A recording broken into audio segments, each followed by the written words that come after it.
apreciados estudiantes y maestros de las diferentes instituciones educativas del departamento, a una clase más del curso de Matemáticas, Álgebra y Trigonometría del programa Vamos para la Universidad. Vamos a empezar ya la clase de hoy. Hagamos un ejercicio de lo visto en la clase anterior para que recordemos un poco cómo resolver ecuaciones. En concreto resolveremos una ecuación logarítmica para repasar y empezaremos tema nuevo en la clase de hoy. Hablaremos de trigonometría en el triángulo. Vamos a hablar de trigonometría en el triángulo, vamos a definir el concepto de ángulo y además hablaremos de las razones trigonométricas seno, coseno y tangente. Empecemos entonces. Resolvamos un ejercicio de estos que habíamos resuelto, similar a los que habíamos resuelto en la clase anterior. Digamos este.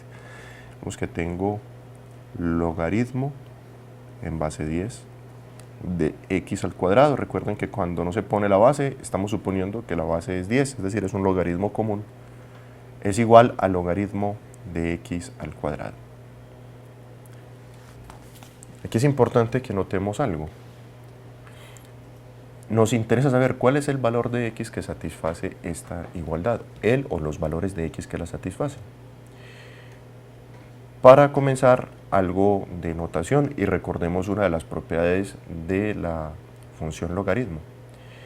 Una de las propiedades me dice que cuando tengo logaritmo en cualquier base válida, digamos a, de x a la n, es igual a n veces logaritmo en base a de x. Noten que esta n es exponente de la x y x a la n está en el argumento. Lo que me están diciendo es que la n puede salir a ser factor del logaritmo en base a de x. En este caso, en estos dos lados de esta igualdad, el lugar donde podemos aplicar esa propiedad es el lado derecho, más no el izquierdo, puesto que este 2 no es exponente de la x, sino de todo el logaritmo en base 10 de x. Es decir, el lado izquierdo lo que dice es que el logaritmo en base 10 de x se multiplica por logaritmo en base 10 de x. Y utilizando notación de las potencias, queda logaritmo en base 10 de x al cuadrado. Bien, logaritmo en base 10 de x, todo esto al cuadrado. Otra forma de denotar esto mismo es esta, logaritmo en base 10 de x, todo eso al cuadrado. Es otra forma de denotarlo. En general, cuando queremos denotar logaritmo en cualquier base válida a de x, todo esto a la n, es decir, entendemos que esta es la potencia del logaritmo base a de x por logaritmo base a de x, así sucesivamente, n veces en ese producto, ese es el logaritmo base a de x por sí mismo n veces. Una forma de abreviarlo o de reescribirlo sería logaritmo en base a de x, todo eso a la n. Notemos entonces que acá en el lado derecho podemos aplicar la propiedad que puede bajar exponentes, pero acá no puedo aplicar esa propiedad. Bien, entonces lo que tenemos es lo siguiente.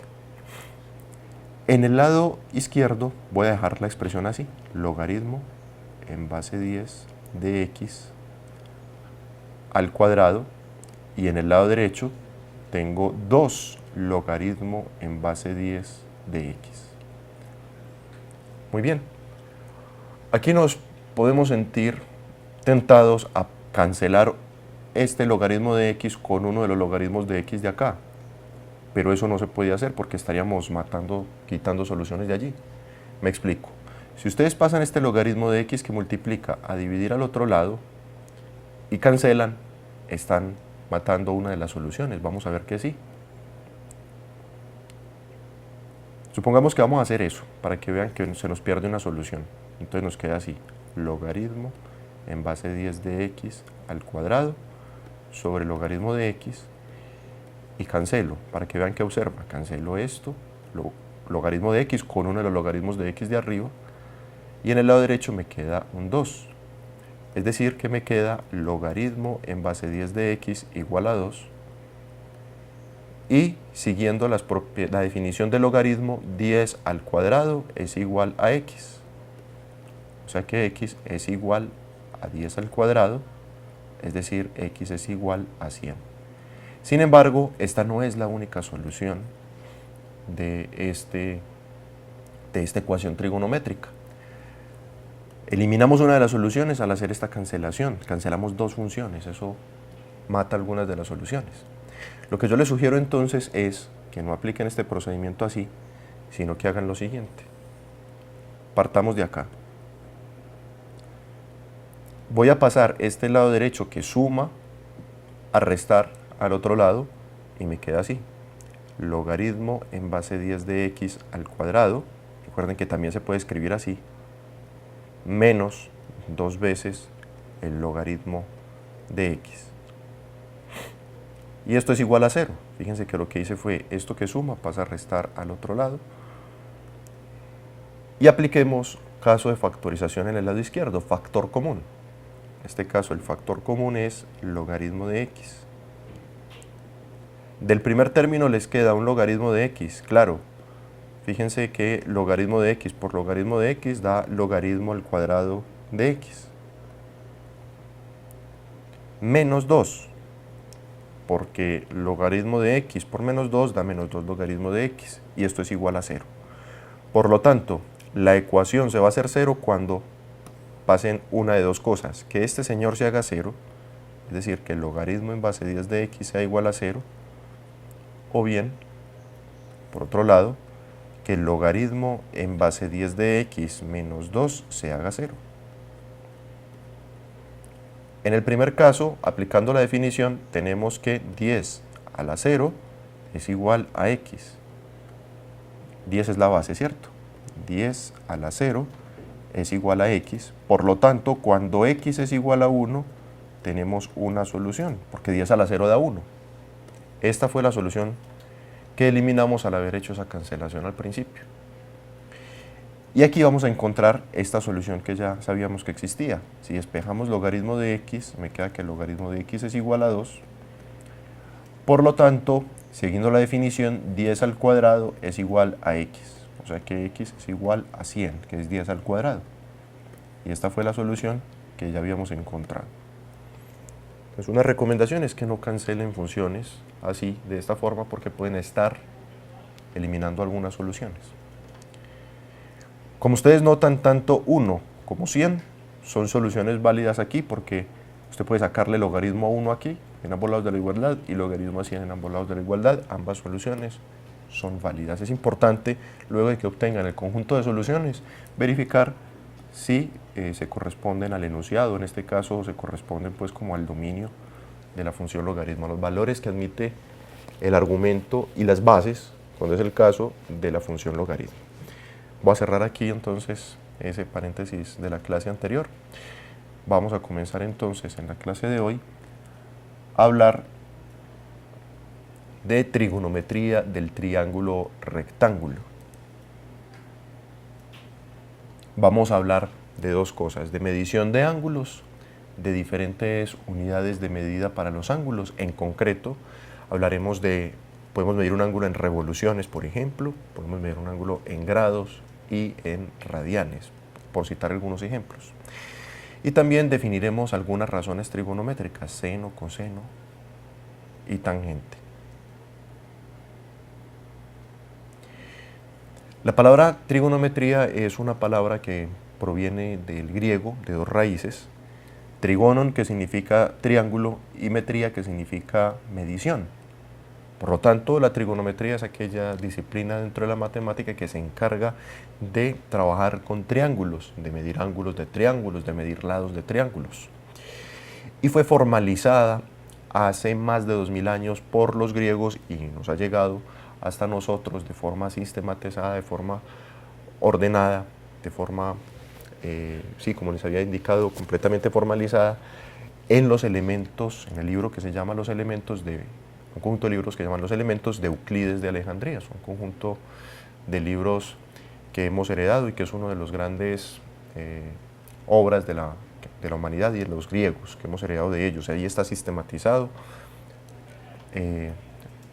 gran parte de la matemática pues, que se conocía en ese entonces y que todavía se imparten cursos de geometría euclidiana, por ejemplo, en la mayoría de instituciones, en la mayoría de universidades, cuando están estudiando cálculo, por ejemplo, cálculo no, disculpen, cuando están estudiando matemáticas o cuando están estudiando ingenierías. Es indispensable ver un curso de geometría euclidiana. Entonces, esos elementos de Euclides tienen formalizado y sistematizada la trigonometría también. Vamos a ver algunos conceptos muy básicos de trigonometría en las sesiones siguientes. Para eso necesitamos definir el concepto de rayo. Un rayo o semirrecta es una porción de recta que empieza en un punto que llamamos vértice y se extiende indefinidamente en cierta dirección. Por ejemplo, si ustedes notan, L1, el que observan acá, es un rayo cuyo vértice es O. Entonces partimos desde O indefinidamente en una dirección. De hecho, se pone una flechita para indicar que seguimos indefinidamente en esa dirección. L2 también es un rayo semirrecta. O es el vértice y esto se extiende indefinidamente en la dirección que indica la flecha. Podemos definir un ángulo entonces como la unión de dos rayos que tienen un vértice común. Eso es un ángulo. Cuando tenemos dos rayos L1 y L2 con un vértice común, a eso lo llamamos ángulo. Intuitivamente, un ángulo denota lo siguiente, denota cuánto tendría que moverse este rayo L1 para llegar a L2. ¿Cuál es la abertura? Es decir, cuánto debe moverse L1 para llegar a L2, eso indica esa abertura. Los ángulos entonces, intuitivamente hablando, denotan ese tipo de aberturas. Llamaremos a L1 lado inicial del ángulo, L2 lado terminal del ángulo y O el vértice del mismo ángulo. Lo llamamos lado inicial porque es el lado, L1, es el lado que se va a mover hasta llegar a L2. Mover pues entre comillas, ¿cierto? Se va a mover hasta llegar a L2. Y eso lo indicamos con esta curvita y esta flechita, indicando que el lado L1 empieza acá, o más bien que L1 es el lado inicial y que el lado L2 es el lado terminal. El lado terminal quedará entonces con la puntica de la flecha. Utilizamos por lo regular letras minúsculas griegas para denotar ángulos. Por ejemplo, alfa, beta, gamma. Otras comunes son, por ejemplo, teta, phi. En fin, hay muchas letras griegas minúsculas que podríamos utilizar. E incluso hay una letra griega minúscula, que es la letra griega pi, que no la vamos a utilizar para denotar cualquier ángulo, sino un ángulo en concreto, un ángulo particular. Entonces utilizamos letras griegas minúsculas para denotar ángulos. Entonces este es el ángulo alfa, que denota cuánto tiene que moverse el lado L1 para llegar al lado L2. O dicho más formalmente, un ángulo, en este caso el ángulo alfa, es la unión de estos dos rayos L1 y L2 cuyo vértice común es O.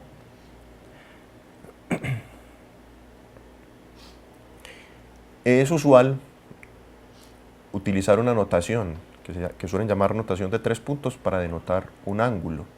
Por ejemplo, en este caso vamos a comparar dos ángulos y estos dos ángulos tienen en común los lados iniciales. Fíjense, L1 y L1 coinciden, L2 y L2 coinciden. Quiero decir, si pongo este conjunto de rayos con este vértice común sobre este, van a coincidir, ¿cierto? Entonces vamos a ver que estos lados iniciales y estos lados terminales y este vértice van a coincidir. Tenemos entonces un ángulo, el ángulo alfa, el que habíamos indicado ahorita, y para hablar de alfa podemos utilizar otra notación, que es la notación de 3 puntos. Digamos, pongamos un punto en una parte cualquiera distinta del origen en el rayo L1 y pongamos un punto en un punto cualquiera del lado terminal L2 en un punto que no sea el punto de origen. Entonces, recuerden, tomen el lado inicial y pongan un punto en un lugar cualquiera distinto del origen. Tomen el lado terminal, ponen un punto cualquiera en el lado terminal, que no sea el origen. Utilizando la notación de 3 puntos podemos definir entonces a alfa. Entonces podríamos decir que alfa se puede escribir como el ángulo, permítanme lo escribo bien por aquí, como el ángulo BOA. Es un ángulo, lo puedo escribir utilizando esos 3 puntos. Fíjense, es importante el orden. B es el punto en el lado inicial, O es el punto que llamamos vértice. y A es un punto en el lado terminal. Entonces el ángulo alfa también podría escribirse así, como el ángulo BOA. De hecho, esta notación de 3 puntos no hace referencia únicamente a este ángulo A. Permítanme, les pongo otro ejemplo aquí. Digamos que tengo este ángulo beta. Miren, en este caso di una vuelta completa y me pasé un poquito. Hablemos de este ángulo, pongámosle otro nombre distinto, digamos, yo qué sé, gamma. Entonces, este ángulo gamma también tiene lado inicial B, lado terminal A y vértice O. En principio, alfa y gamma no son el mismo ángulo, pero nos sirve la misma notación de 3 puntos para denotar a esos dos ángulos. Vamos a decir que esos dos ángulos son coterminales. ¿Por qué? Porque coinciden el lado inicial y el lado terminal. Es que fíjense, podemos utilizar la misma notación de 3 puntos para hacer referencia a esos dos ángulos. No son iguales, pero tienen muchas propiedades que conservan en virtud de su coterminalidad. Por ejemplo, consideren este otro ángulo beta. Este ángulo beta va en esta dirección, fíjense, el lado inicial sigue siendo L1, voy en esta dirección, el lado terminal sigue siendo L2. Beta no es igual a alfa, e incluso me sirve la misma notación de 3 puntos. B, punto en el lado inicial, o vértice A, punto en el lado terminal. Por lo tanto, beta, alfa y gamma son coterminales porque sus lados iniciales y sus lados terminales coinciden.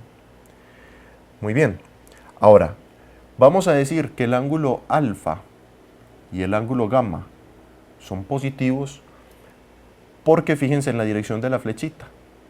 La dirección de la flechita va en dirección opuesta a las manecillas del reloj.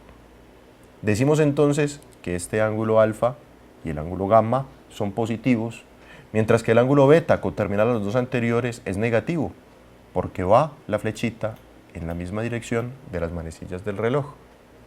Eso a manera de consenso, pues como de convenio. La definición entonces nos dice qué es un ángulo positivo y qué es un ángulo negativo. Muy bien.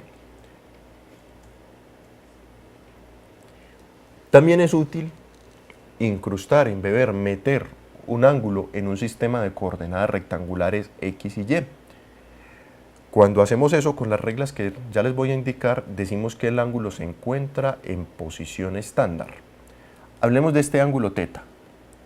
El ángulo θ, cuyo lado inicial es este, pongámosle un nombre, digamos que es L1, y este lado terminal es L2. Este ángulo θ vamos a decir que se encuentra en posición estándar porque lo incrusté en un sistema de coordenadas, digamos X, Y, un sistema de coordenadas rectangulares o cartesiano, ¿cierto?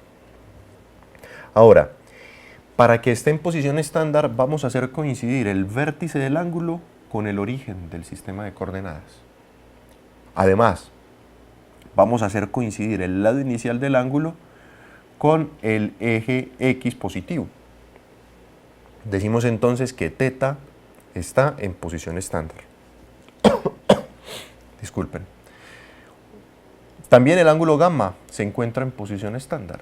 Fíjense, lo incrustamos en un sistema de coordenadas rectangulares de forma tal que el lado inicial coincida con el eje positivo de las X y ya el lado terminal queda donde le corresponda.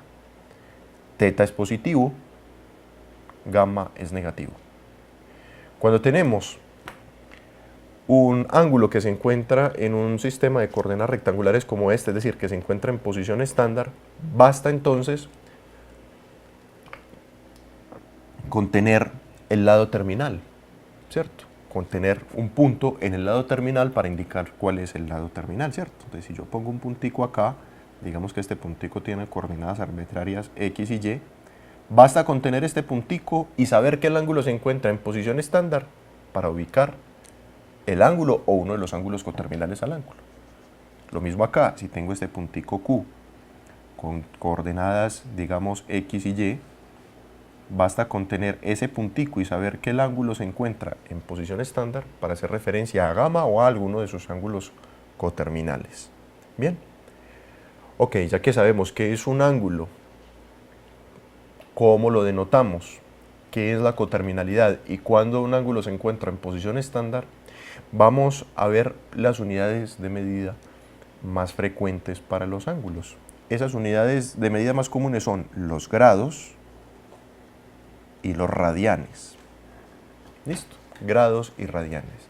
Vamos a definir entonces cómo se mide un ángulo utilizando esta unidad de medida que se llama grados y cómo se define un radián.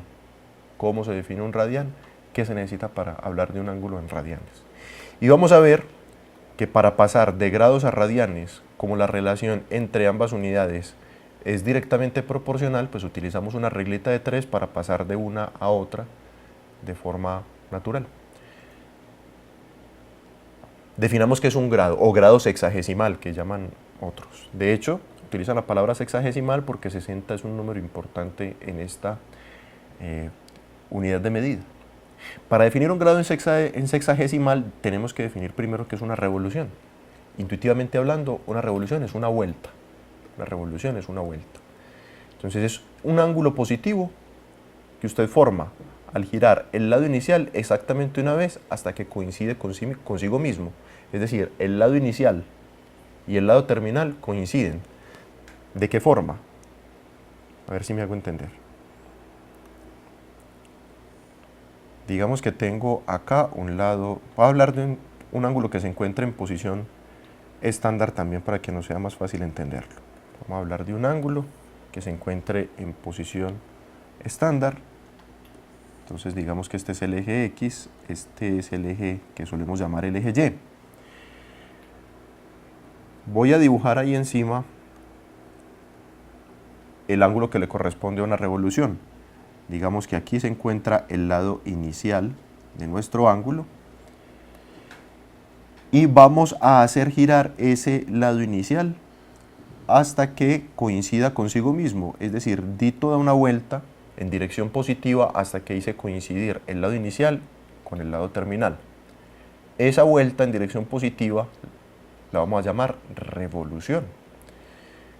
Bien, entonces las revoluciones son unidades de medidas naturales para los ángulos. Por ejemplo, podríamos hablar de un cuarto de revolución, ¿cierto? Un cuarto de revolución, si es positivo, entonces es un cuarto de revolución. Podríamos hablar de 3/4 de revolución, ¿sí? Podríamos hablar de un octavo de revolución. En este caso el angulito nos quedaría así. Bien, entonces, ya que sabemos que es una revolución, podemos definir lo que es un grado. Un grado es sencillamente un 360avo de revolución. Entonces, si ya sabemos que es una revolución y partimos una revolución en 360 pedacitos iguales, decimos entonces que un 360avo de revolución es un grado y se denota así, un grado. Aquí lo que estamos haciendo es decir que la revolución completa se corresponde a este número, al 360. La selección del 360 como unidad de medida para estos ángulos es arbitraria.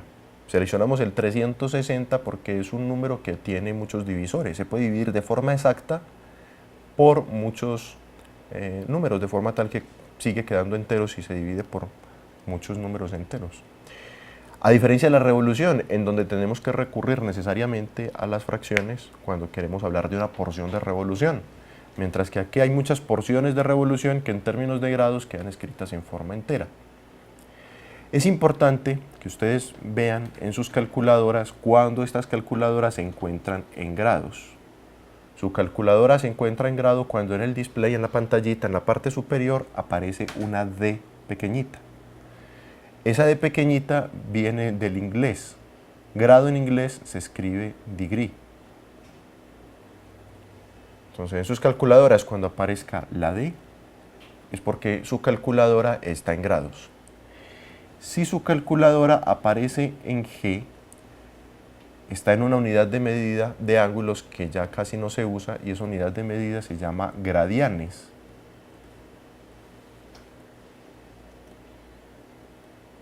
Que en inglés puede escribirse como grads.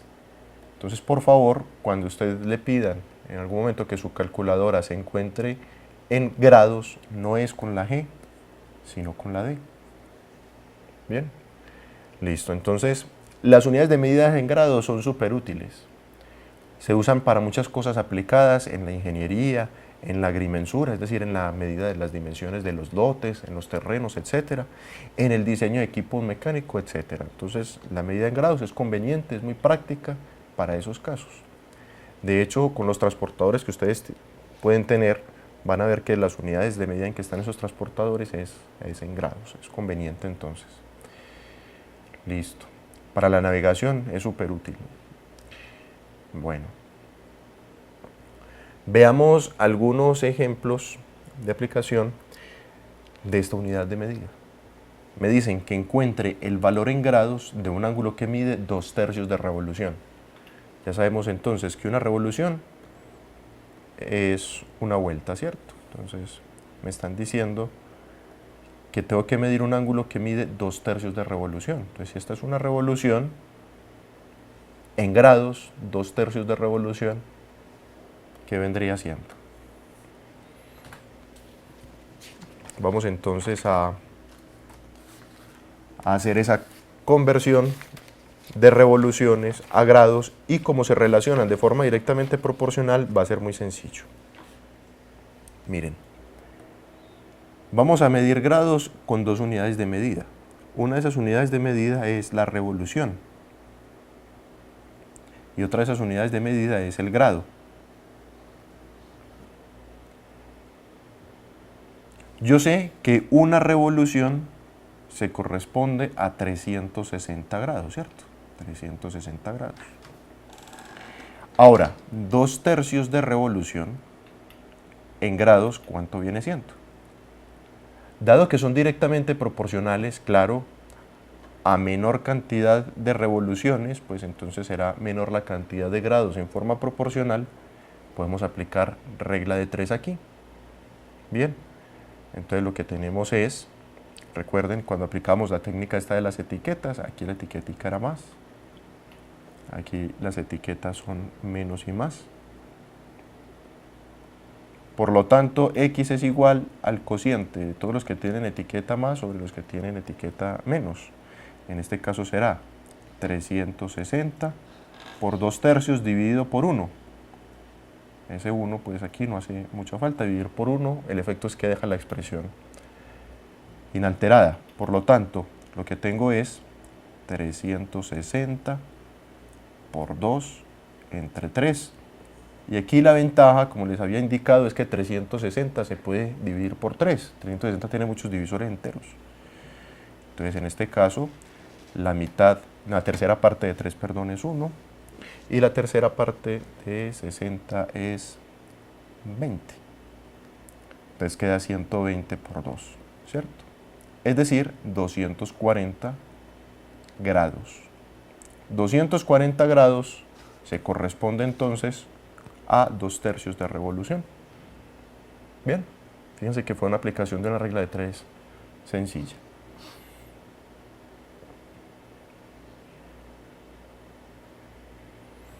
Ahora me dicen, al contrario, hombre, me dan un ángulo en grados, me dicen que un ángulo mide 45 grados, ahora eso en revoluciones, ¿a cuánto le corresponde?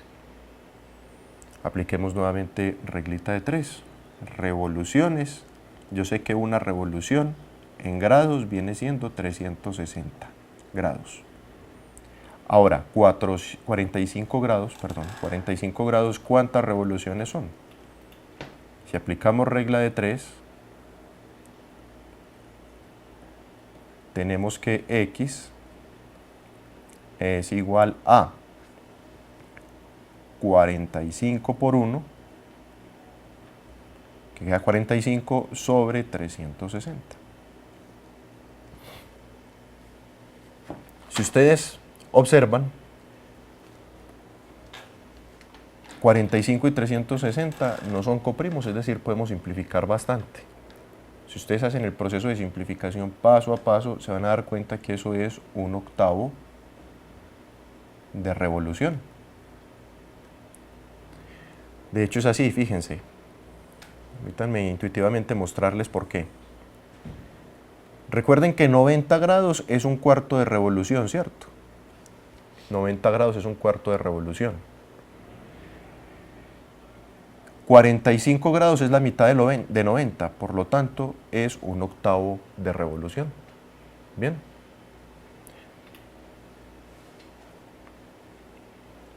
Ahora vamos a hablar de otra unidad de medida bastante común, que es la unidad que solemos llamar radianes. Ustedes saben que sus calculadoras están en radianes cuando aparece una R pequeñita en la parte superior de sus displays o de pantallitas de las calculadoras.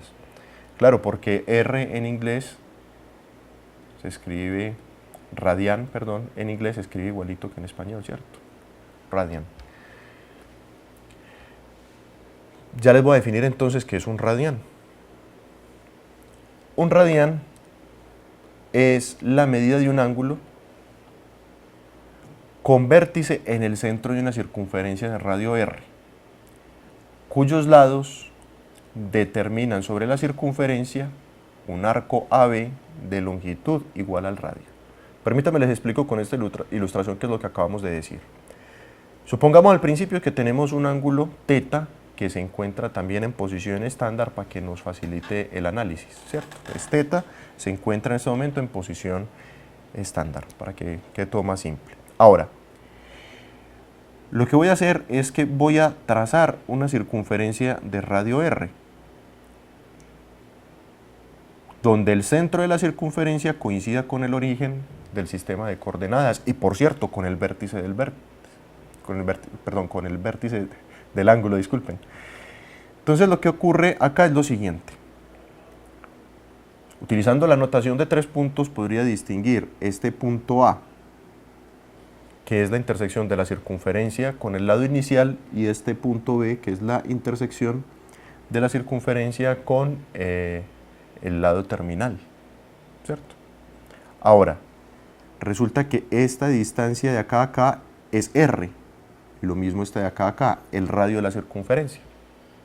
Bien, ¿qué es un radian?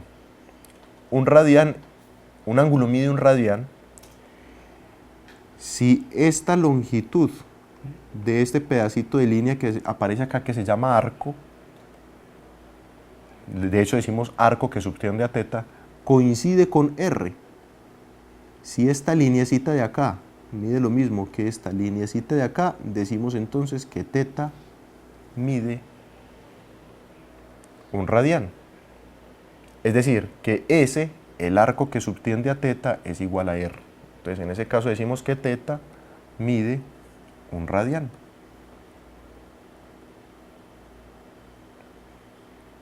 Bien. Ahora, vamos a calcular lo siguiente. Digamos que tengo dos ángulos. El ángulo θ sub 1, este ángulo pues no está en forma estándar, pero bueno, igual tenemos el ángulo θ1 y el ángulo θ. El ángulo θ, como ustedes ven, se le puede distinguir R, el radio de la circunferencia, y S, arco que subtiende a θ. Por otro lado, este ángulo θ1 podemos distinguir el mismo radio y el arco que subtiende a θ1, que se llama S1. Bien. Entonces lo que tenemos es lo siguiente. De la geometría podemos deducir lo siguiente: que θ es a θ1 como S es a S1. Miremos. Lo que nos están diciendo es que este ángulo es a este como el arco que lo subtiende a θ es al arco que subtiende a S1. Es decir, que esta relación ángulo-arco que subtiende, están en relación de proporción directa, son directamente proporcionales. ¿Listo? Muy bien, ahora vamos a suponer que θ1 mide un radian. Si θ1 mide un radian, es porque el arco que subtiende a θ1, que es S1, es igual a R, ¿cierto? Porque eso es lo que me dicen. Un radian es cuando el es el ángulo tal que el arco que subtiende a θ es igual al radio. Bien, entonces en este caso θ1 mide un radián porque r, el radio de la circunferencia, es igual a S1, arco que subtiende a θ1. Recuerden lo que ya habíamos dicho. Θ es a θ1 como S es a S1. Y habíamos dicho que θ1 es igual a 1, a un radián, y por lo tanto R es igual a S1. Fíjense lo que tenemos acá entonces de esta regla de 3. Vamos a despejar a θ. θ es igual a S por θ1. θ1 estaba dividiendo en el lado izquierdo, pasa a multiplicar en el lado derecho sobre S1. ¿Bien? Ahora, como ustedes recuerdan, θ1 mide un radián y S1 es igual a R. Por lo tanto, lo que tengo es que θ es igual a S por 1 sobre R. Esto es muy importante porque aquí lo que le están diciendo es un ángulo θ medido en radianes es igual al cociente entre el arco que lo subtiende sobre R. O bien, si ustedes despejan a S de ahí, pueden decir que S es igual a θ, pero θ tiene que estar medido en radianes por R. Fíjense lo que le están diciendo acá, de cómo se mide un ángulo en radianes. Digamos que tenemos aquí un ángulo que se encuentra al mismo tiempo en posición estándar, en forma estándar. Digamos que aquí voy a poner una circunferencia de radio R. También la ajusto un poquito.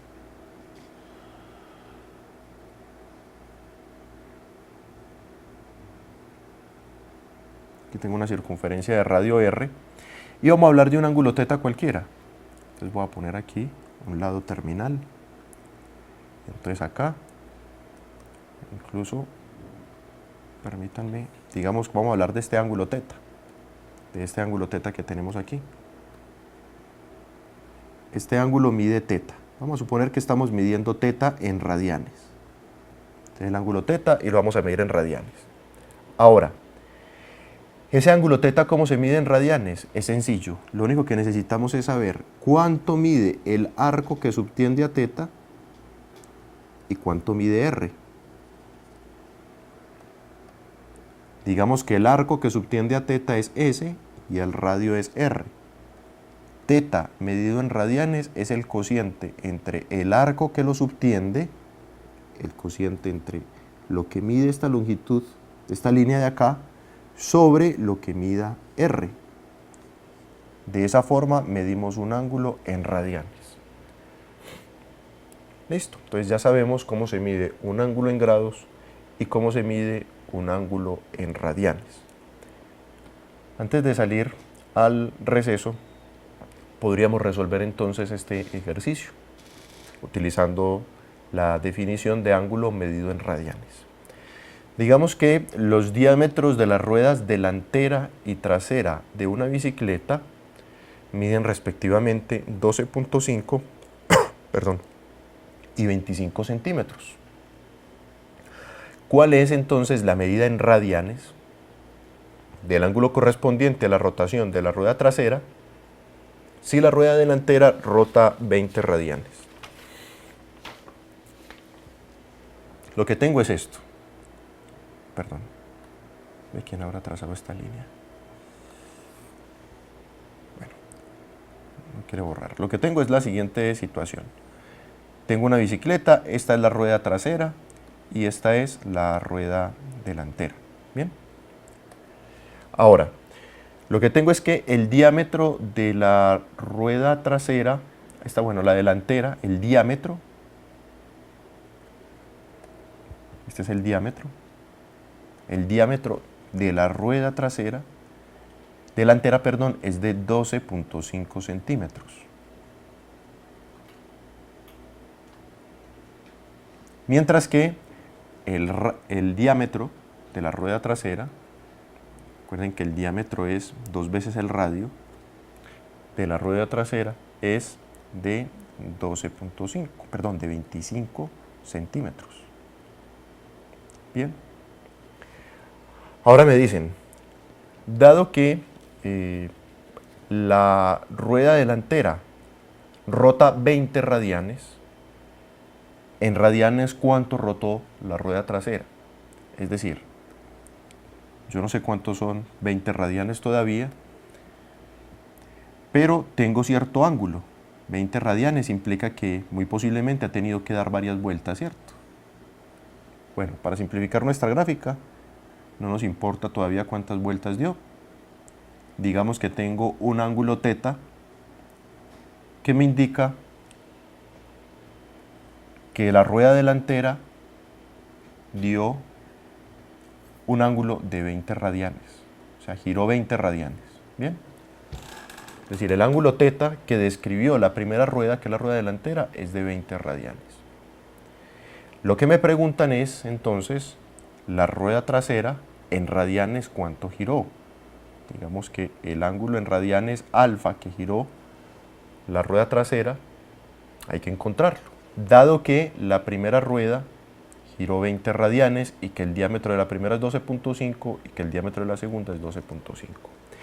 Vamos a suponer entonces que está corriendo la bicicleta sobre una superficie plana, de forma tal que cuando la rueda delantera gire, la rueda trasera también esté girando. Muy bien. Como θ está medido en radianes, entonces recuerden que un ángulo medido en radianes es igual a el arco que subtiende a θ sobre el radio, ¿cierto?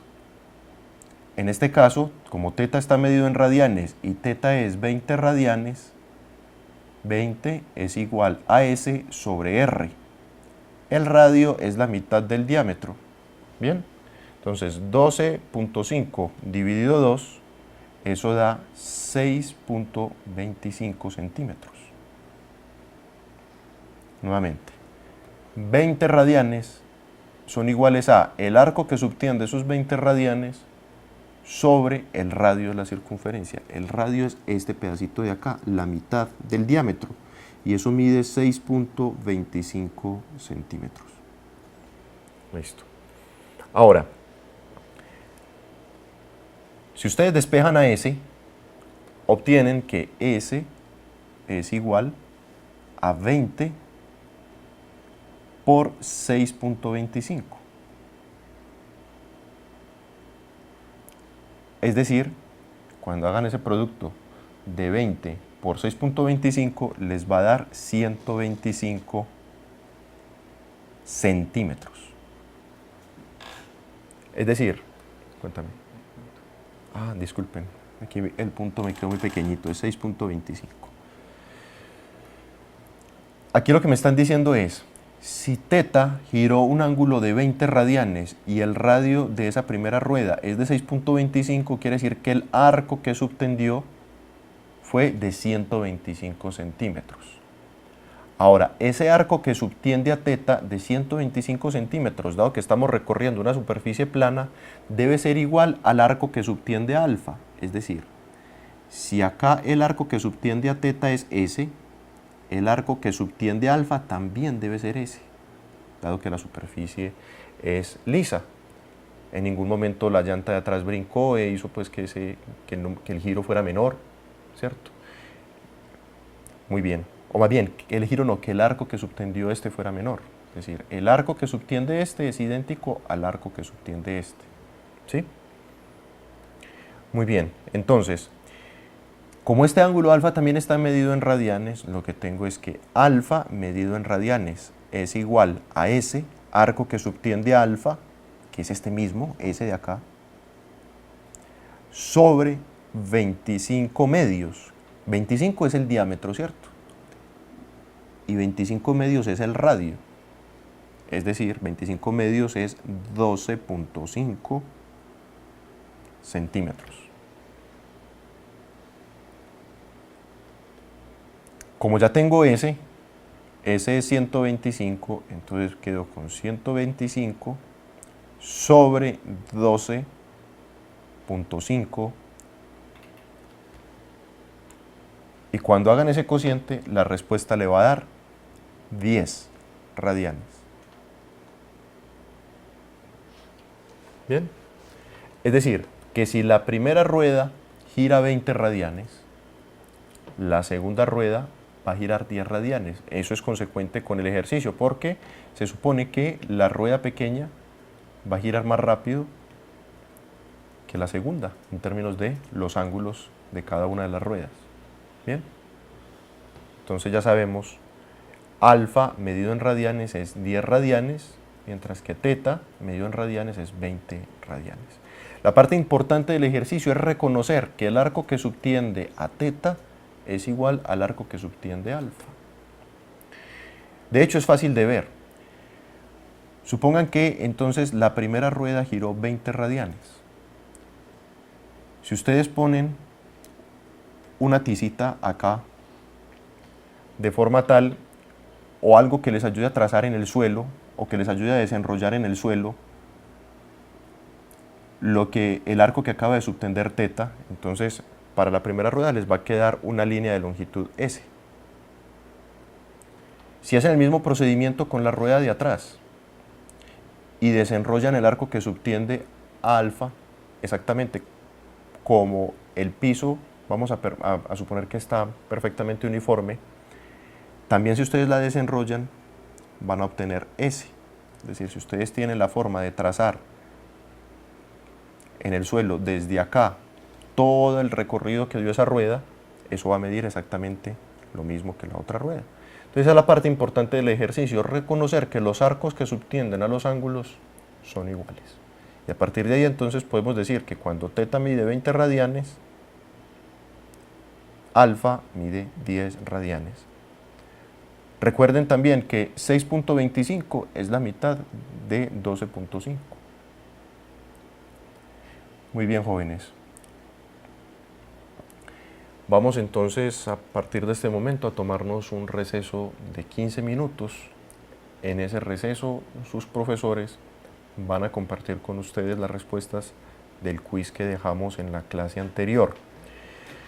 Una vez lleguemos del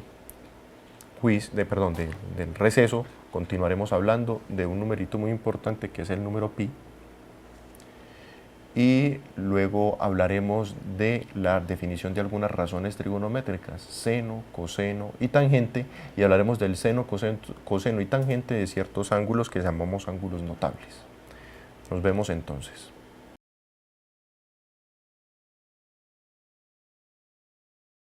Bienvenidos. Vamos a continuar entonces hablando de estos elementos básicos de trigonometría. Antes les quiero mostrar pues dos observaciones que nos hicieron respecto a la solución del ejercicio anterior que son ciertas. La primera observación que me hacen es, hombre, ¿por qué puso la dirección en este lado sabiendo que si la bicicleta está andando debería ser en la otra dirección? Y la otra es, efectivamente, se supone que el arco que subtiende este es menor que este.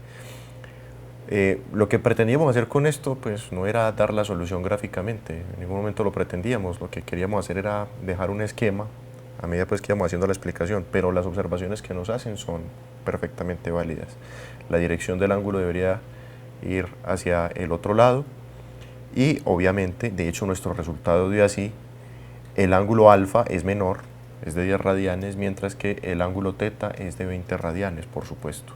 Noten que es un esquema, esto no representa realmente la situación, porque recuerden que 20 radianes excede incluso esto. Hay que dar varias vueltas incluso. Es un esquema nada más, la solución no se está representando gráficamente allí, sino que nos sirve para la manera de ilustración.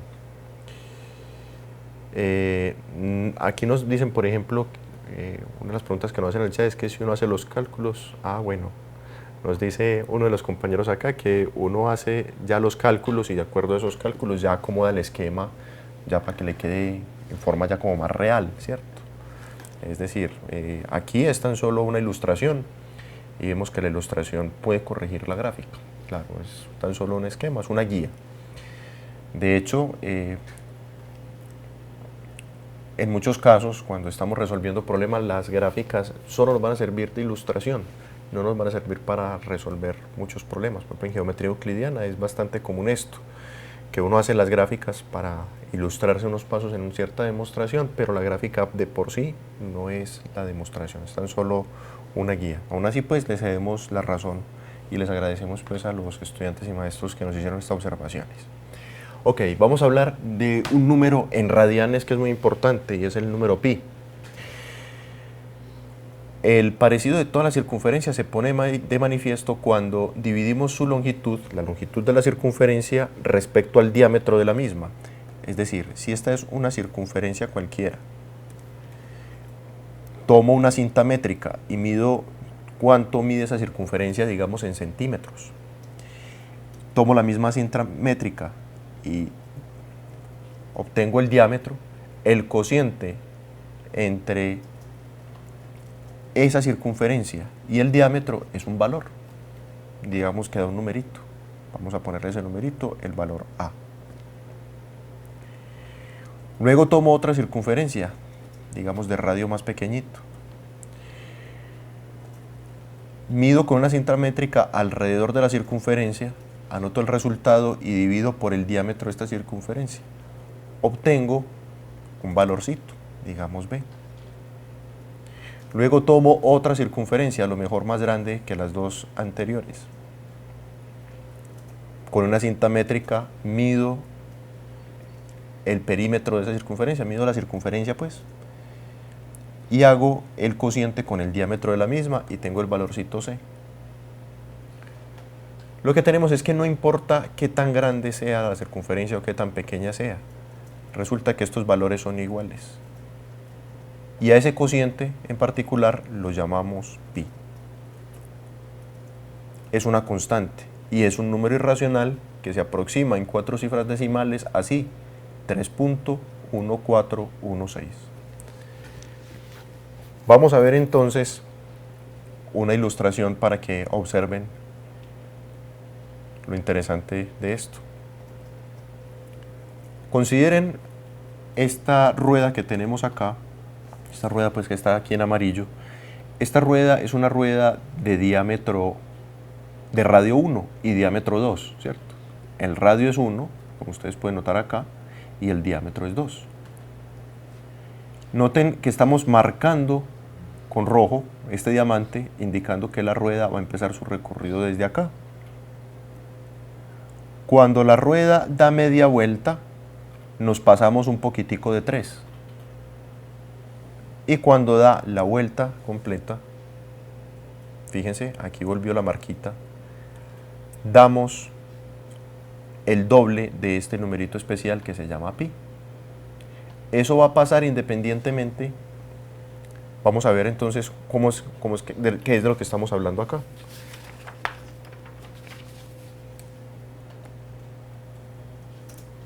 Digamos que L es la longitud de la circunferencia, es decir, lo que medimos con la cinta métrica por fuera, el perímetro.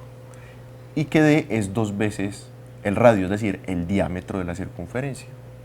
Para toda circunferencia se cumple que L entre D es igual a pi. O de forma equivalente, L entre R es igual a 2pi. Claro, es que recuerden, permítanme escribo por acá, recuerden que L entre D es 2 veces el radio, es igual a pi, es una constante, pi es una constante y es independiente de la circunferencia que tomes. Si despejas este 2, lo pasas al lado derecho, obtienes que el cociente entre la longitud de la circunferencia y el radio te va a dar 2 veces pi. Y ese fue el resultado que observamos gráficamente acá. ¿Sí? En este caso tenemos L sobre R, el radio es 1, es igual a 2 veces pi. Lo que tenemos entonces es que L, la longitud de esta circunferencia de radio 1 es 2 veces pi. Claro, eso es lo que tenemos. Si acá en la circunferencia alrededor ponemos, digamos, una pita, un hilo, cuando desenrollemos hasta acá, hasta la mitad de la circunferencia, esa mitad de la circunferencia, esa línea que tenemos acá, mide precisamente pi. Y cuando lo desenrollamos todo, tenemos entonces 2pi. Es decir, 2 veces 3.1416 cuando estamos aproximando. Recuerden que es una aproximación. Pi tiene infinitas cifras decimales. Es decir, pi no es un número racional. Es un número irracional porque esas cifras decimales no se repiten de forma periódica. De esto entonces tenemos la siguiente relación. Bueno, ya sabemos, independientemente de cuál sea la circunferencia que tomes, el cociente entre lo que mide la circunferencia y el diámetro de la misma siempre va a ser pi, siempre va a ser pi. Es lo que nos dice esta primera igualdad de acá. Esto quiere decir que una revolución, una vuelta completa es 2pi cuando estamos hablando en radianes y es igual a 360 medido en grados. Entonces, 2pi radianes. De hecho, utilizamos igual abusando del símbolo igual, no es que sean iguales, más bien queremos decir que se corresponden, ¿cierto? Una revolución se corresponde a 2pi radianes y se corresponde a 360 grados. Todos hacen referencia a la vuelta completa. Podemos decir entonces que 180 grados es pi radianes.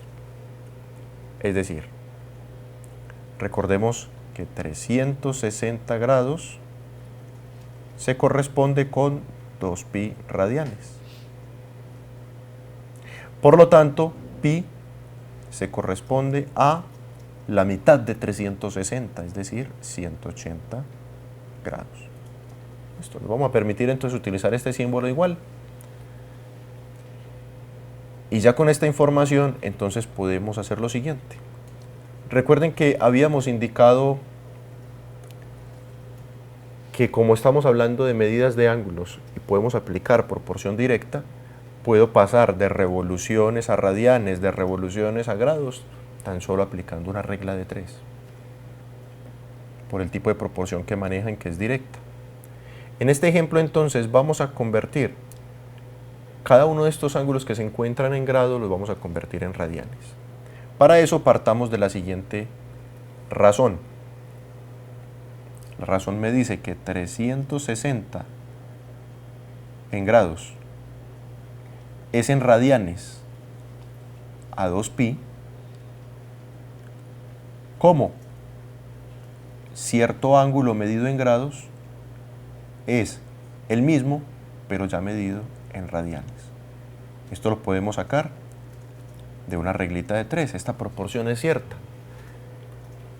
La revolución completa medida en grados es a la revolución medida en radianes, como cierto ángulo medido en grados es al mismo medido en radianes. Más aún, podríamos simplificar el lado izquierdo de esta proporción y sacarle mitad a 360 y al 2. Entonces, mitad de 360, 180.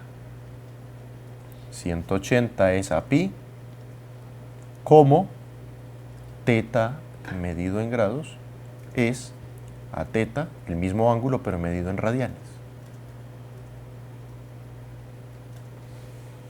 También podríamos escribirlo así, ¿por qué no? Pi es a 180 grados, como teta medido en radianes es al mismo ángulo teta medido en grados. Lo que vamos a hacer entonces es convertir 60 grados a radianes y menos 45 grados a radianes. Esa línea no sé por qué aparece allí. Muy bien, empecemos con 60 grados. Vamos a convertirlo a radianes. Entonces puedo utilizar esta proporción o esta, cualquiera de las dos. Digamos que voy a utilizar esta, no pasa nada, son iguales. Entonces tengo que pi es a 180 grados, como el ángulo que necesito medir en radianes es a 60 medido en grados, no. Lo que tengo es que pi medido en radianes es a 180 como teta medido en radianes es a 60 grados. De esa forma entonces vamos a saber cuál es el ángulo que medido en radianes se corresponde en grados al ángulo de 60 grados. Despejemos a teta. Teta es igual a pi entre 180 multiplicado por 60. El 60 dividía pasa a multiplicar. Es decir, esto es igual a 60 grados entre 180 por pi. Es fácil de ver que 60 entre 180 es igual a 1/3. Entonces tengo 1/3 de pi, otra forma de escribirlo es pi tercios. Tenemos entonces que 60 medido en grados se corresponde a pi tercios medido en radianes. Están haciendo referencia al mismo ángulo, dos unidades de medida distintas. Algo similar vamos a hacer con el menos 45. Pi es a 180 grados, como teta medido en radianes es a 45 grados. Ese ángulo teta que vamos a medir en radianes es el que le corresponde a 45 grados. Si despejan teta de allí, obtienen que teta es igual a 45 grados por pi entre 180 grados. Si hacen el cociente, disculpen un momentico. Es que es menos 45, permítanme hago la corrección aquí directamente. Acá es menos 45, gracias por la corrección. Menos 45 grados. Muy bien, si hacemos el cociente entre 45 y 180, obtenemos que esto es igual a, permítanme, estamos hablando de este ángulo de acá, de 45 grados, ¿cierto?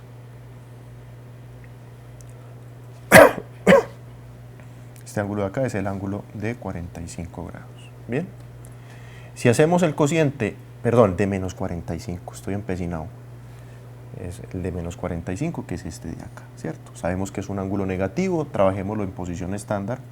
Este es el ángulo de menos 45 grados.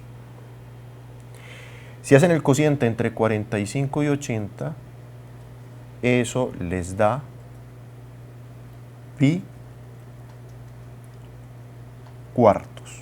Hagan el cociente, por favor, empiecen a simplificar. Le sacan quinta 45, quinta 180, etcétera, etcétera. Entonces van a obtener que el ángulo del que estamos hablando es el ángulo de menos pi cuartos. Muchas gracias por la corrección. Aquí el signo era menos pi cuartos. Por favor, completen el ejercicio haciendo la simplificación de forma debida. Ahora vamos a convertir cada uno de estos ángulos que se encuentran en radianes, los vamos a pasar a grados. Aquí es importante que notemos que no siempre un ángulo tiene que tener a pi para estar medido en radianes. Por ejemplo, yo puedo hablar de 3 radianes. Y en este caso estoy hablando de 7 pi sextos radianes o 7 sextos de pi radianes. Bien, entonces vamos a convertir estos ángulos que se encuentran en radianes, los vamos a pasar a grados. Es bastante simple. Recordemos que 180 grados es a pi, como el ángulo medido en grados es al ángulo medido en radianes.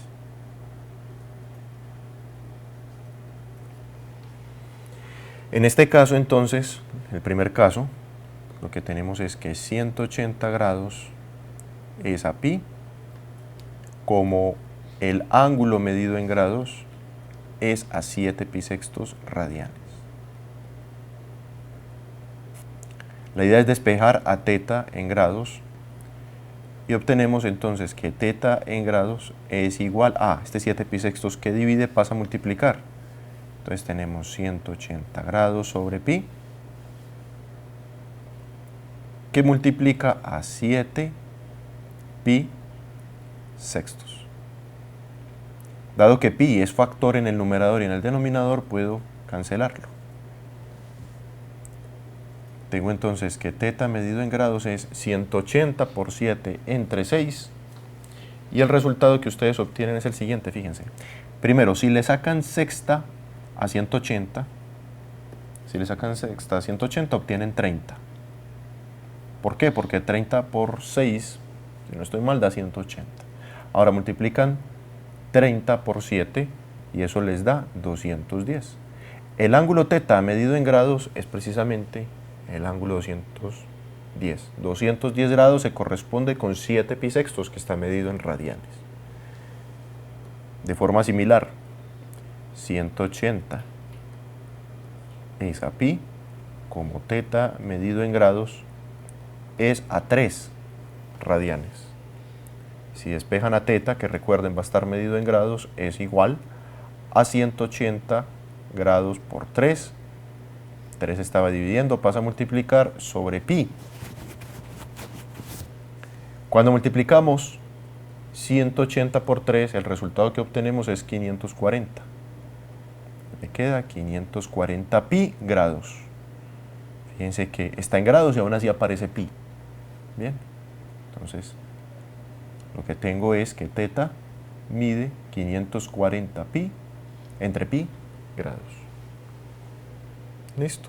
Entonces ya sabemos que es fácil hacer la conversión entre grados y radianes, entre radianes y revoluciones. ¿Por qué no? Tan solo es aplicar una regla de 3. Muy bien, ahora vamos a hablar de algunas razones trigonométricas básicas. Antes de eso, me gustaría que recordáramos algunas cosas que ya sabemos o que podemos recordar que nos hayan enseñado ya de los triángulos.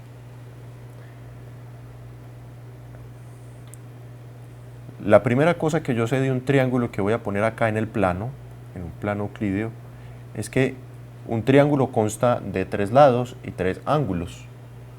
Llamaremos a esos ángulos, a los internos, pongámosles nombres, alfa, beta y gamma. Una de las cosas que yo sé respecto a los triángulos es, primero, que la suma de los ángulos internos es igual a un ángulo que llaman llano. Un ángulo llano es, en grados, 180 grados, o en radianes, pi radianes. Bien. Es la primera cosa que sé. Cuando sumo los ángulos internos de todo triángulo, la suma de esos ángulos da un ángulo llano. 180 cuando estamos trabajando en grados, pi cuando estamos trabajando en radianes, medio de revolución si estamos trabajando con revoluciones, por ejemplo. Primera cosa que sé de los triángulos. Eso es cierto para todo triángulo, independientemente de si los lados tienen alguna relación entre sí o si los ángulos la tienen. Para todo triángulo la suma de los ángulos internos es 180 grados. Hay otra afirmación que vamos a utilizar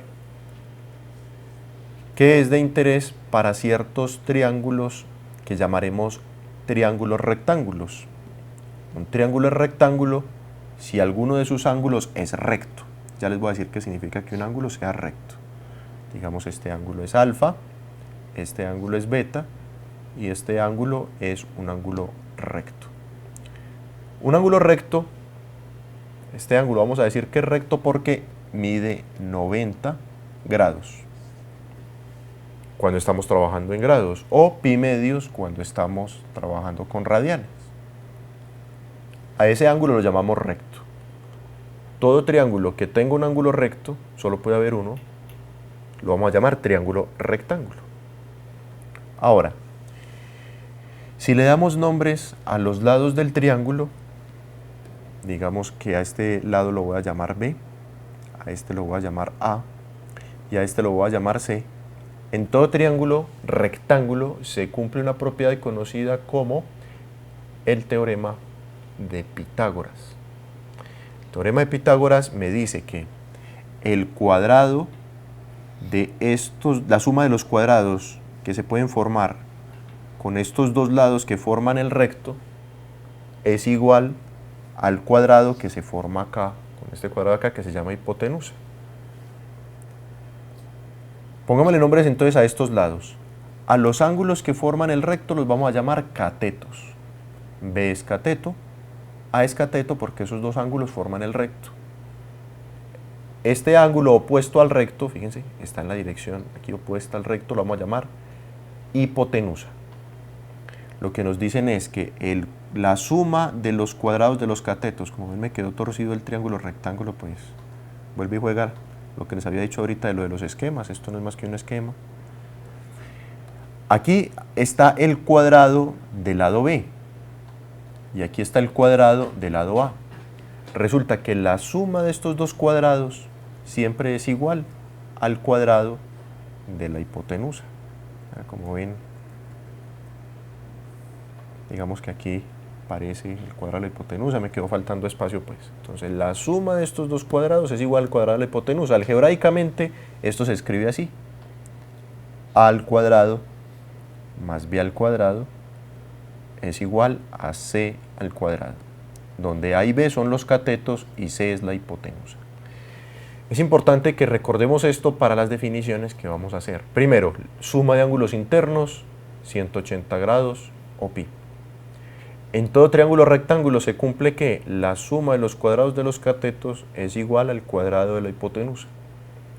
Con eso en mente, entonces, vamos a hacer la definición de ciertas razones trigonométricas, seno, coseno y tangente de un ángulo beta, suponiendo que el triángulo con el que vamos a trabajar es un triángulo rectángulo. Fíjense, en este caso alfa es el ángulo recto, el ángulo que mide 90 grados o pi medios radianes.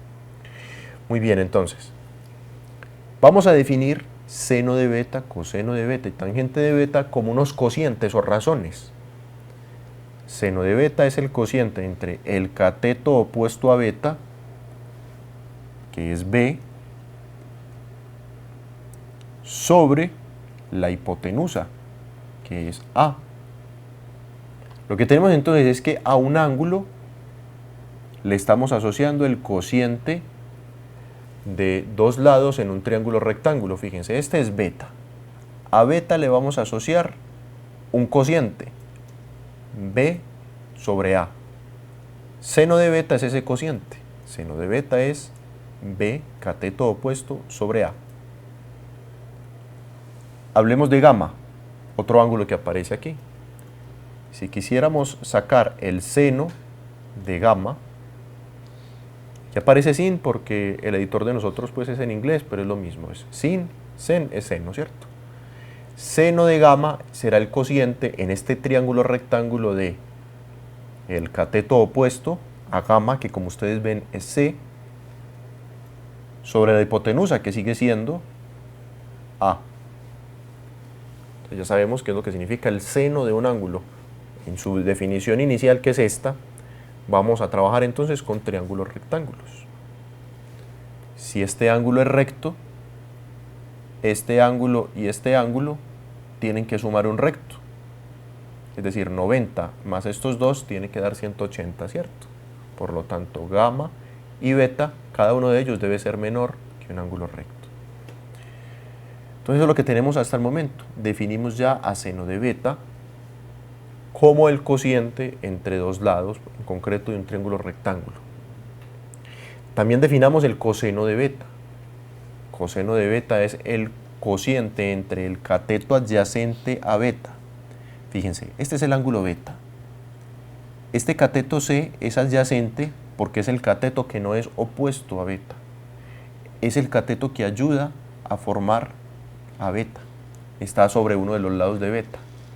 Tenemos entonces que el cateto adyacente a beta sobre la hipotenusa nos da el coseno de beta. Coseno de beta es entonces cateto adyacente, que es C, sobre hipotenusa, que es A. La tangente de beta relaciona los dos catetos de la siguiente forma: cateto opuesto sobre adyacente. Beta tiene cateto opuesto B y cateto adyacente C. Hagamos lo mismo para gamma. Ya obtuvimos el seno de gamma, obtengamos el coseno de gamma. Coseno del ángulo gamma es igual a, este es el ángulo gamma el coseno depende del cateto adyacente a gamma, que es B, y de la hipotenusa, que es A. Por lo tanto, el coseno de gamma es el coseno B, cateto adyacente, sobre A. Finalmente, la tangente de gamma se define como el cociente entre el cateto opuesto a gamma, que es C, sobre el cateto adyacente, que es B. Entonces quedará así, C sobre B. Ya sabemos entonces cómo se definen seno, coseno y tangente de cierto ángulo. Tan solo hay que reconocer quiénes son los catetos, quién es adyacente, quién es opuesto y quién es la hipotenusa. Muy bien, jóvenes, entonces continuemos.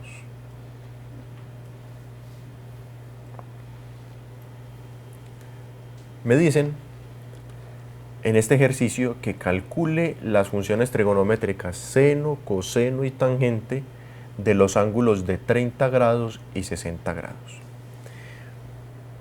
Para eso hicimos la construcción de un triángulo que llamamos equilátero. Un triángulo es equilátero si todos sus lados miden lo mismo. Se puede demostrar que todo triángulo equilátero, si los lados son iguales, sus ángulos son iguales también. Es decir, este ángulo mide 60, este mide 60, y recuerden, este también tiene que medir 60, todo él, porque 60 más 60 más 60 es 180 grados, ¿cierto? Muy bien, entonces, aquí vamos a hacer la demostración, o más bien vamos a obtener a seno de 30 y a seno de 60, también el coseno y la tangente de esos dos ángulos, a partir de este triángulo equilátero. Y es importante observar lo siguiente. Vamos a concentrarnos en este triángulo rectángulo que aparece acá. Lo que voy a hacer es lo siguiente. Si este lado mide 1 y lo divido en 2 exactamente por la mitad, esta porción de acá mide 1/2 y esta porción de acá mide 1/2, ¿cierto? Esto mide 1/2, 1/2 y 1/2.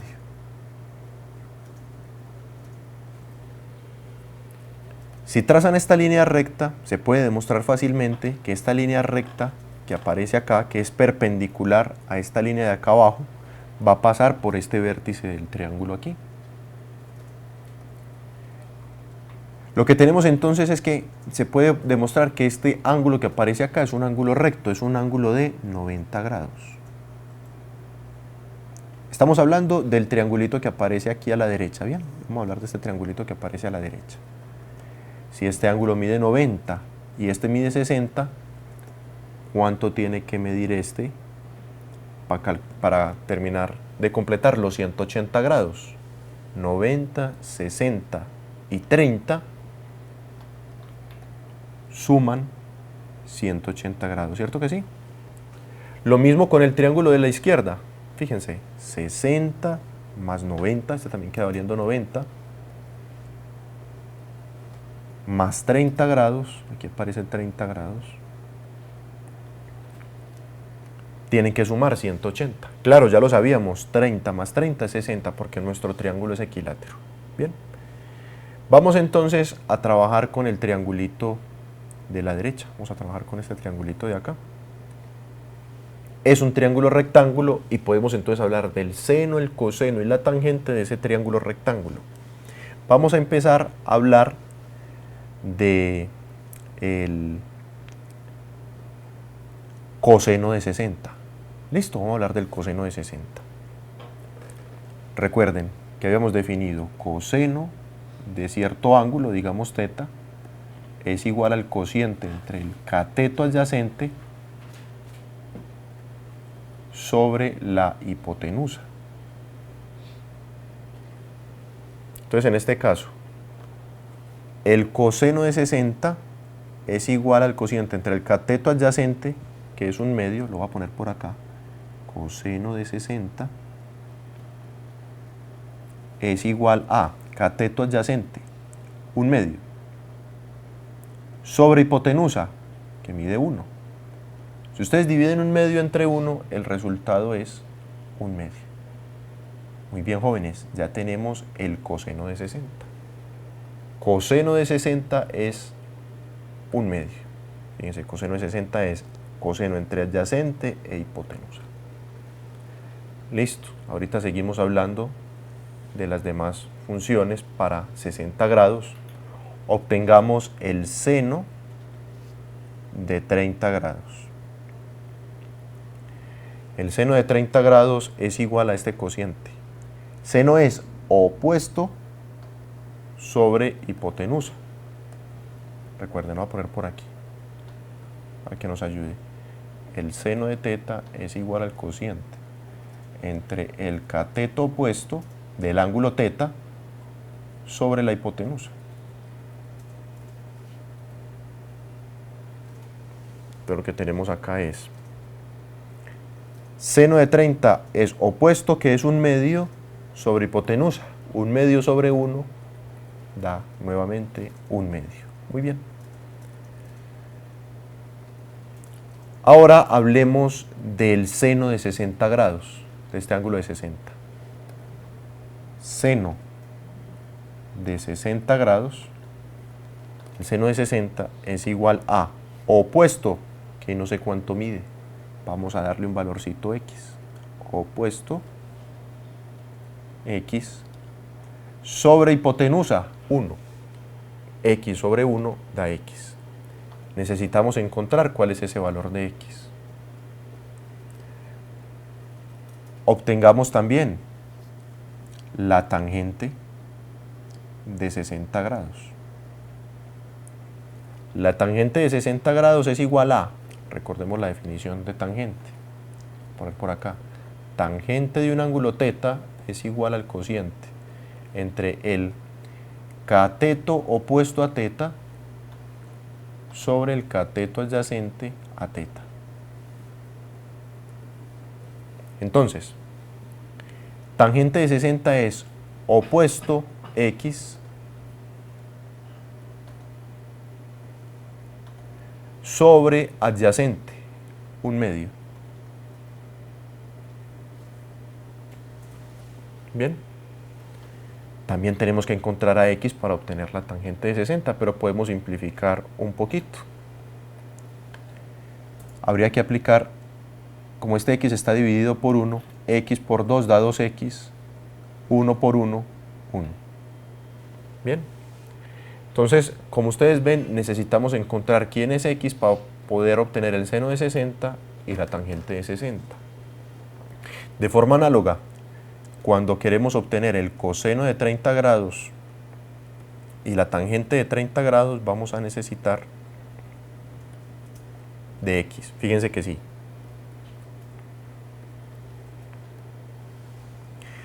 Este es el ángulo de 30 grados, este que estamos observando acá. Y tenemos entonces que coseno de 30 grados es igual al cateto adyacente, que es x sobre hipotenusa. Quiere decir que el coseno de 30 es x. ¿Se observan? Por otro lado, la tangente de 30 es el cociente entre el cateto opuesto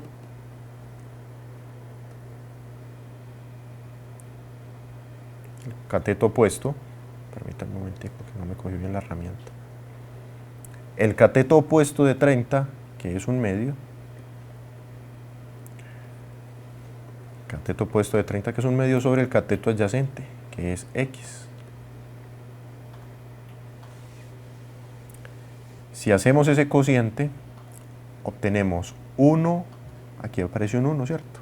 1 por 1, 1, 2 por x, 2x. Es decir, necesitamos encontrar a x. Eso es bastante sencillo, van a ver por qué. Me voy a llevar este triangulito para otra pizarra. Recordemos, este lado mide x, este mide un medio, este 1, 30, 60, 90. Estamos trabajando con este triangulito.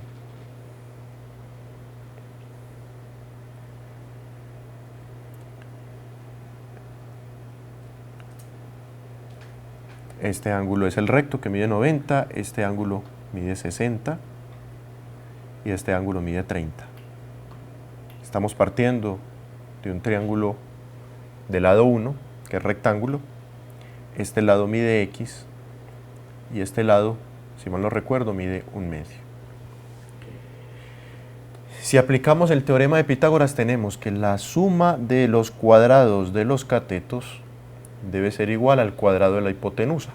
Es decir, el cateto al cuadrado, que es este de acá, tenemos entonces x al cuadrado, más 1/2 al cuadrado, debe ser igual a la hipotenusa, que es 1 al cuadrado. Es decir, que tenemos x al cuadrado más 1/2 al cuadrado es 1/2 por 1/2, eso da 1/4, y eso es igual a 1. Si despejamos, obtenemos que x al cuadrado es igual a 1 menos 1/4. Por cierto, 1 menos 1/4 es 3/4. Verifíquenlo. Tenemos entonces que x es igual a la raíz cuadrada de 3/4. Me voy a quedar con la raíz, parte positiva de esa raíz cuadrada. El motivo es que por el momento estamos suponiendo que los lados tienen una longitud positiva. Esa sería la justificación. Tenemos entonces que si simplificamos un poquito esto sería lo mismo que tener raíz de 3 sobre la raíz de 4, que es 2. Este ladito x mide raíz de 3 sobre 2. Regresando acá entonces tenemos que x es igual a raíz de 3 sobre 2. Tenemos que el seno de 60 es raíz de 3 sobre 2. Bien. Y la tangente de 60 es igual a 2 veces raíz de 3 sobre 2. 2 veces raíz de 3 sobre 2. Pueden cancelar este 2 con este 2 y nos da raíz de 3. Repasemos. Seno de 60, raíz de 3 sobre 2. Coseno de 60, 1/2. Tangente de 60, raíz de 3. Coseno de 30 es igual, ya habíamos dicho, raíz de 3 sobre 2. Y la tangente de 30 es igual a 1 sobre 2 veces raíz de 3, raíz de 3 sobre 2. Pueden cancelar este 2 con este 2 y les queda 1 sobre raíz de 3. Lo pueden dejar así, o si desean racionalizarlo, esto es lo mismo que tener raíz de 3 sobre 3. Pero si quieren lo dejan así, no hay ningún problema. 1 sobre raíz de 3. Listo, entonces ya obtuvimos seno, coseno, tangente de 30 grados, seno, coseno, tangente de 60 grados.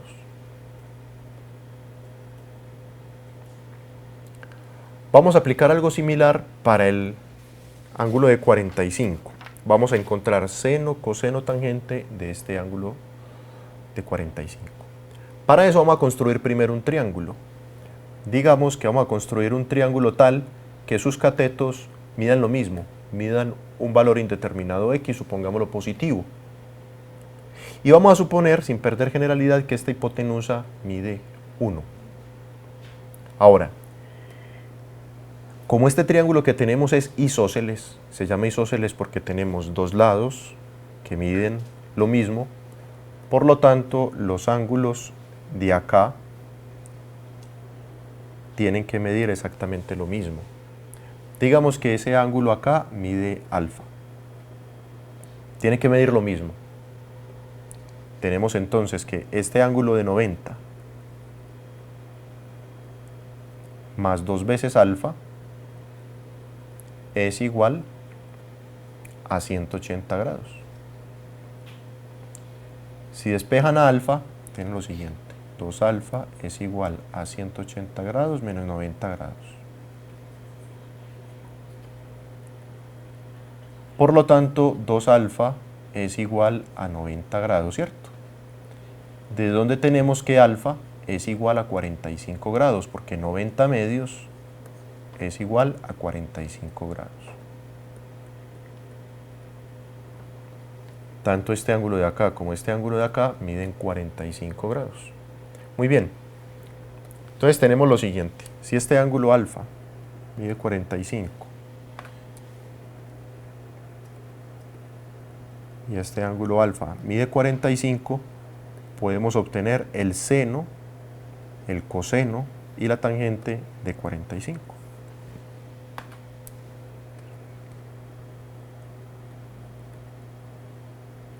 Miremos primero cuánto mide x. Bien, vamos a utilizar el mismo teorema de Pitágoras. El teorema de Pitágoras dice x al cuadrado, que es un cateto, más x al cuadrado, que es el otro cateto, es igual a 1 al cuadrado. Pongámoslo aquí. X al cuadrado, es decir, un cateto al cuadrado más el otro cateto al cuadrado es igual a la hipotenusa al cuadrado. Es decir, aquí tengo 2 veces x al cuadrado igual a 1 y que x al cuadrado es igual a 1/2.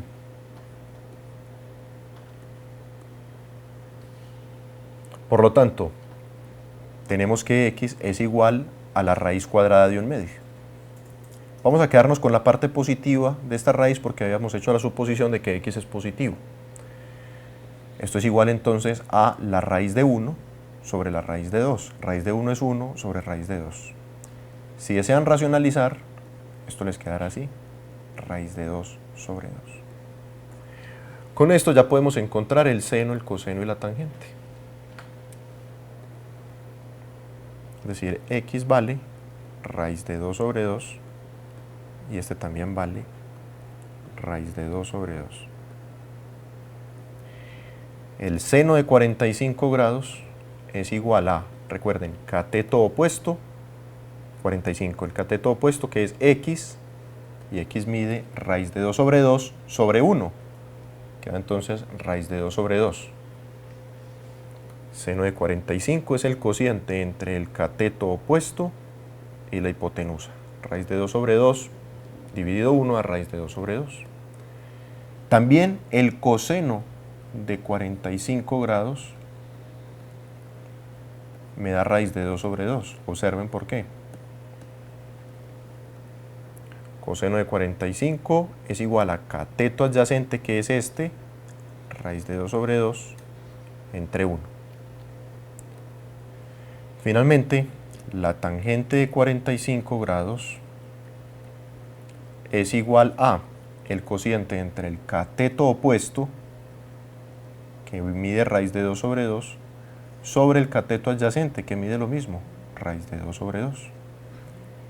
Tengo un real distinto de 0 dividido sobre sí mismo, da 1. La tangente de 45 grados es 1. Para finalizar la clase de hoy, vamos a quedarnos como con una regla mnemotécnica para recordar cuáles son los valores de las funciones trigonométricas seno y coseno para los ángulos que llamaremos notables. Vamos a llamar ángulos notables a 0 grados, 30 grados, 45, 60 y 90. Nosotros obtuvimos el seno y el coseno y la tangente de 30, 45 y 60. Falta que obtengamos el de 0 y el de 90 grados. Ya habíamos obtenido que el seno de 0 es 0, de 30 1/2, de 45 raíz de 2 sobre 2, de 60 raíz de 3 sobre 2, y el seno de 90 es 1. La cosa curiosa es esta, miren, el coseno de 70 es igual, vamos a leerlo de atrás para adelante, 0, es este mismo 0 de acá, el de 60 es 1/2, que es este mismo de acá, este es raíz de 2 sobre 2, que es este mismo de acá, y este es raíz de 3 sobre 2, que es este mismo de acá. Para que recordemos el seno y el coseno de estos 5 ángulos notables, 0, 30, 45, 60 y 90, vamos a utilizar esta reglita mnemotécnica, nada más para que lo tengamos presente. Y es la siguiente. Los ángulos de interés que son notables son 0, 30, 45, 60 y 90. Vamos a hablar por un lado del seno de estos ángulos, llamémoslos teta, y del coseno de teta. Va a ser muy fácil, miren cómo es. Va a ser igual a la raíz de, voy a empezar en orden, para el 0 es 0, 1, 2, 3, 4. Y para el coseno, al revés. 4, 3, 2, 1, 0. Siempre sobre 2. De ese modo, pues eso es una regla mnemotécnica, pues esto no es una fórmula pues formal, sino que es tan solo para que lo recordemos. Si quisieras calcular el seno de 45, entonces seno de 45 es raíz de 2 sobre 2. Si quisieras calcular el coseno de 60, el coseno de 60 sería igual a raíz de 1 sobre 2. Entonces tendrías por acá que el coseno de 60 grados es igual a la raíz de 1, que es 1 sobre 2. El coseno de 60 nos había dado un medio, si lo recuerdan. Por ejemplo, si ustedes quisieran calcular el seno, por ejemplo, de 90 grados, el seno de 90 es así. Seno de 90 es raíz de 4 siempre sobre 2. Y como la raíz de 4 es 2, recuerda que no estamos quedando solo con las soluciones positivas, 2 entre 2 da 1. Entonces, esta reglita mnemotécnica nos va a ayudar bastante para ángulos notables, que son el 0, el 30, el 45, 60 y 90. No olviden entonces cómo se construyó la tablita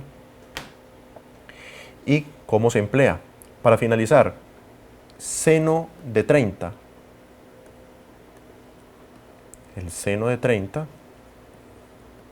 es igual a raíz de 1, fíjense, raíz de 1 siempre sobre 2. Es decir, esto da un medio. Muy bien, jóvenes, agradecemos entonces su presencia en la clase de hoy. En la próxima clase también seguiremos hablando de algunos conceptos de trigonometría, en concreto de las leyes de seno y coseno, que aplican en general para triángulos que no son rectángulos. Y resolveremos algunos ejercicios de aplicación. Muchas gracias por su presencia en clase. No olviden hacernos llegar sus preguntas, que las estaremos resolviendo al inicio de la próxima clase.